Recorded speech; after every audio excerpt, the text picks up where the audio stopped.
It surprised me, we, last quarter took over, a hotel's a major brand, major market, not really in financial trouble, except it was a maturity, and the lender took it back. So I think that's gonna be, it's not gonna be massive, pervasive, but I think there'll be more of that than anyone expects. And is that because there certainly aren't more maturities than there have been over the last 3 or 4 years, but do you believe that the lenders are more willing to take a strong position versus where they were 3 or 4 years ago? Because we thought that opportunity was coming too. Right, yeah. And it never really came, and it's because the lending community chose for it not to come by allowing things to kind of happen to kick the can down the road.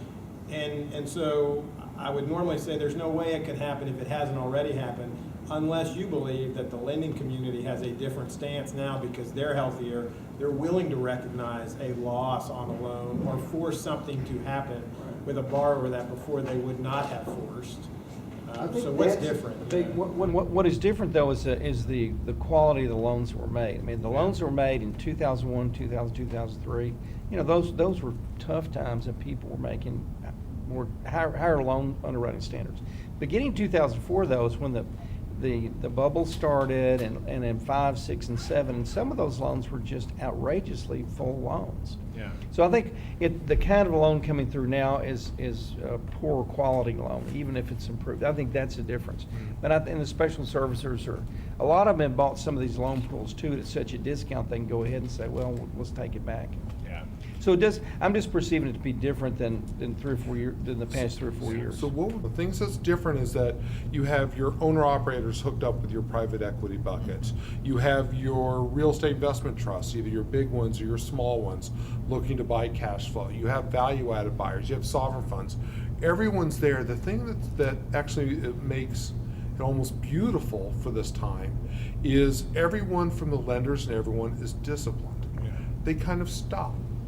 And in the process now, it's funny because in the past, you know, the old joke in '07 was, this is the 15th best and final round for this asset. Right. What happens now is you really get to like the second round and everyone kind of says, I'm done. Yeah. Well, our new investor has changed a bit for our fund, which is the family offices, which might not be new for everyone else, but you know, for us, the last biggest investor is a family office that bought into our third opportunity fund. One of the, actually is a Series B investor, and then bought into the JV for another hotel. Mm-hmm. So, and they're a local, very wealthy family office, and you know. The other thing that may not be getting enough attention right now are second or you know, kind of the tertiary markets.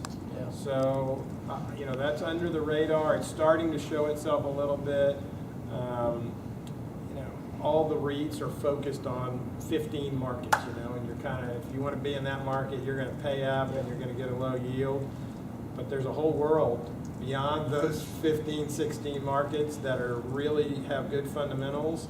And I think those markets are still under the radar, and the more they become on the radar, the better off the people who bought them while they were under the radar will be.